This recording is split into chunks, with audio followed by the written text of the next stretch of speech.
The evacuation of civilians in Britain during the Second World War was designed to save civilians in Britain, particularly children, from the risks associated with aerial bombing of cities by moving them to areas thought to be less at risk.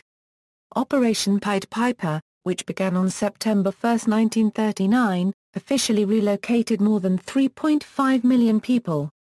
Further waves of official evacuation and re-evacuation occurred on the south and east coasts in June 1940, when a seaborne invasion was expected, and from affected cities after the Blitz began in September 1940.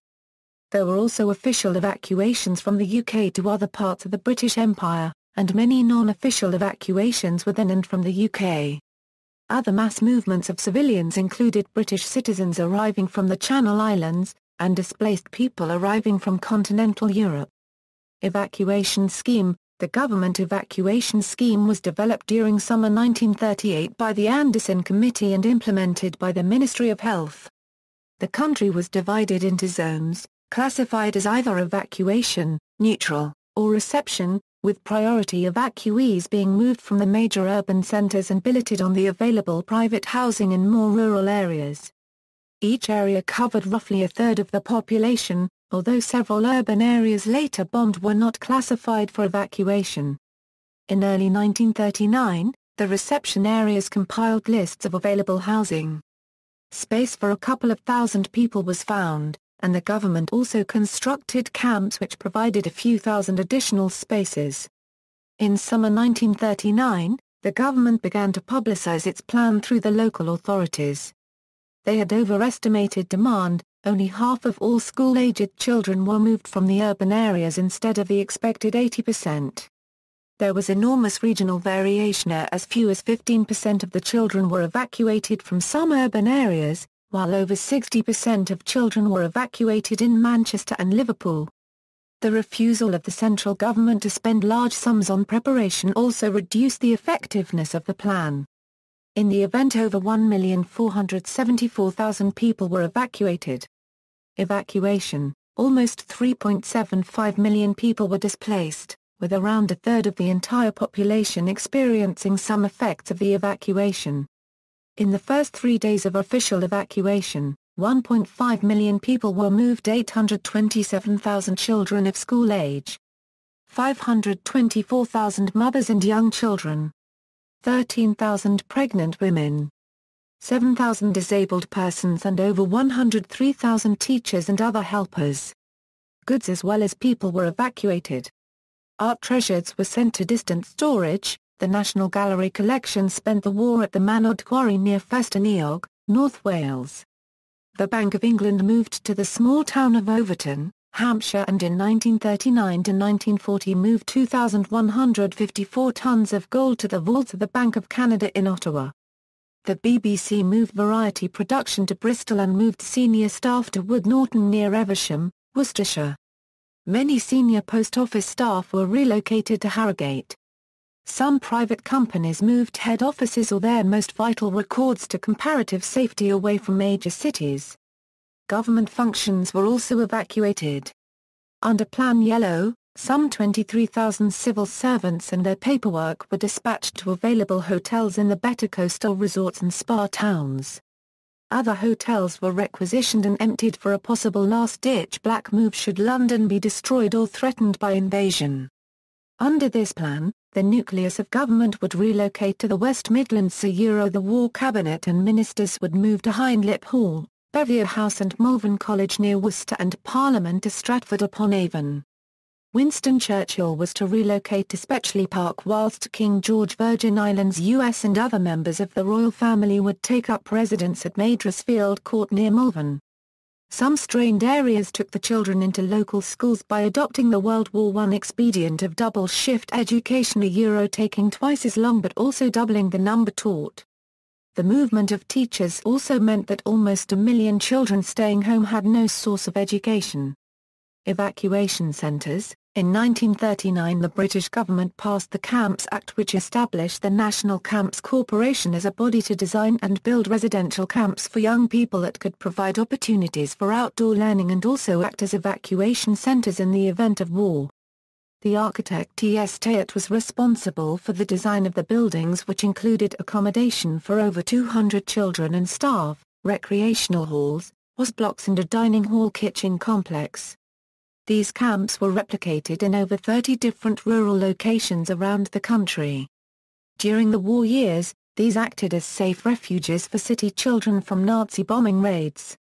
After the war, the ownership of the sites was transferred to the local authorities.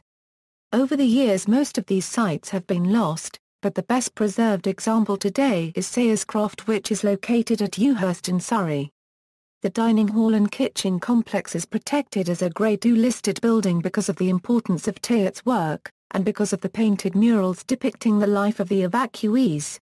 Other evacuations. A second evacuation effort started during and after the fall of France. From 13 to June 18, 1940, around 100,000 children were evacuated. Efforts were made to remove the vulnerable from coastal towns in southern and eastern England facing German-controlled areas. By July, over 200,000 children had been moved. Some towns in Kent and East Anglia evacuated over 40% of the population. Also, some 30,000 people arrived from continental Europe, and from 20 to June 24, 25,000 people arrived from the Channel Islands.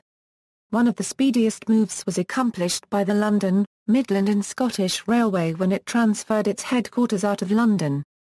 The company took over the Grove, on the estate of the Earl of Clarendon in Hertfordshire. This was made ready as offices and a number of huts built in the surrounding park. On September 1, 1939, it was decided to move in, and the transfer was completed before war was declared 2 days later. Within 3 days, some 3,000 of the staff were based at the new headquarters. Men of German origin were interned from May 12, 1940. Many interned were refugees from Adolf Hitler. By July, almost all of these men under 70 were held in military camps, mainly on the Isle of Man. At first, unnecessary mistreatment was common, but conditions soon improved. For many interned persons, conditions in the camps were not especially unpleasant. The Children's Overseas Reception Board approved 24,000 children for evacuation overseas. Between June and September 1940, 1,532 children were evacuated to Canada, 577 to Australia, 353 to South Africa and 202 to New Zealand. The scheme was cancelled after the SS City of Benez was torpedoed, resulting in the death of 77 of the 90 CORB children on board. However, during 1940 and 1941 about 14,000 children were evacuated privately to overseas relatives or foster families, including 6,000 to Canada and 5,000 to the United States. When the Blitz began in September 1940, there were clear grounds for evacuation. Free travel and billeting allowance were offered to those who made private arrangements. They were also given to children, the elderly, the disabled, pregnant women, the ill, or those who had lost their homes. By the combination of all the state and private efforts, London's population was reduced by almost 25%. As bombing affected more towns, assisted private evacuation was extended. London proved resilient to bombing despite the heavy bombardment. The destruction in the smaller towns was more likely to provoke panic and spontaneous evacuations. The number of official evacuees rose to a peak of 1.37 million by February 1941. By September, it stood at just over 1 million. By the end of 1943, there were just 350,000 people officially billeted. Still, the V-1 attacks from June 1944 provoked a significant exodus from London. Up to 1.5 million people left by September. Only 20% were official evacuees. From September 1944, the evacuation process was officially halted and reversed for most areas except for London and the East Coast. Returning to London was not officially approved until June 1945. In March 1946, the billeting scheme was ended, with 38,000 people still without homes. Cultural impact: the movement of urban children of all classes to unfamiliar rural locations, without their parents, had a major impact. The Evacuees Reunion Association was formed with the support of the Imperial War Museum. It provides opportunities for former evacuees to contribute and share evacuation experiences and for researchers to request information such as the long-term effects of evacuation upon children. The evacuation has spawned a whole literature of children's and young adult fiction. The convenience of the setting for the writer is clear, allowing the child heroes to have adventures in a strange, new world. Some of the authors, like Nina Bowden, had themselves experienced evacuation. Kitty Barnes' Carnegie Medal-winning Visitors from London is an early novel about evacuees, set in Sussex. In Richmal Crompton's William and the Evacuees, William Brown is envious of the special treats the evacuees receive and organizes an evacuation of the village children. In C.S. Lewis's novel, The Lion, the Witch and the Wardrobe, the Pevensey children are evacuated from London to the stately manor that contains the wardrobe portal to Narnia. It is never stated which part of England the house was situated in. William Golding's novel, The Lord of the Flies, is about a plane full of evacuating children who are shot down over a tropical island. In the movie Big Knobs and Broomsticks, the evacuated children are taken in by a good witch in training. Nina Bowden's novel, Carrie's War, is about Carrie and Nick, who encounter different religions when they are evacuated to Wales.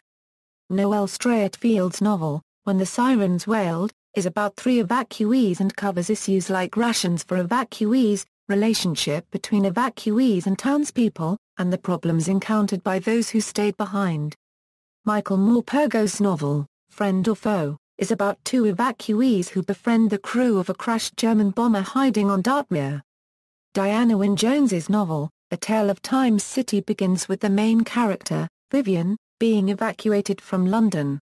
Jones herself was evacuated to Wales in 1939. Michelle Magorian's novel, Goodnight Mr. Tom, tells the story of the evacuee Willie Beach and elderly Thomas Oakley with whom he is billeted. It was made into a TV film starring John Thaw as Mr. Tom. In the Disney sequel to Peter Pan, Return to Neverland, Wendy Darling's children Jane and Daniel are to prepare for evacuation before Jane is kidnapped by Captain Hook. The introduction to the movie details about the evacuation order and how children need Peter Pan now more than ever. Kit Pearson's Guests of War trilogy, beginning with The Sky is Falling, chronicles the story of 10-year-old Nora Stokes and her younger brother Gavin, who are evacuated to Toronto. Novels for adults featuring evacuation and evacuees are Put Out More Flags by Evelyn Waugh, in which Waugh's anti-hero Basil Seal uses his position as billeting officer to extort bribes from hapless and reluctant hosts. Noel Streatfield's adult novel Saplings, Connie Willis's 2-volume novel, Blackout All Clear has extensive chapters about a time-traveling character from the future, a historian named Merope, who intends to study the impact of evacuation on the children. When she becomes stranded in the past, she eventually adopts 2 bratty children to raise herself. Non-fiction, Out of Harm's Way by Jessica Mann tells the story of the overseas evacuation of children from Britain during World War II. In Pam Hobbs's memoir Don't Forget to Write, the true story of an evacuee and her family, a 10-year-old is evacuated in 1940 from Leigh-on-Sea, Essex to Derbyshire, where she lives with a number of families and encounters a range of receptions from love to outright hostility and enormous cultural differences.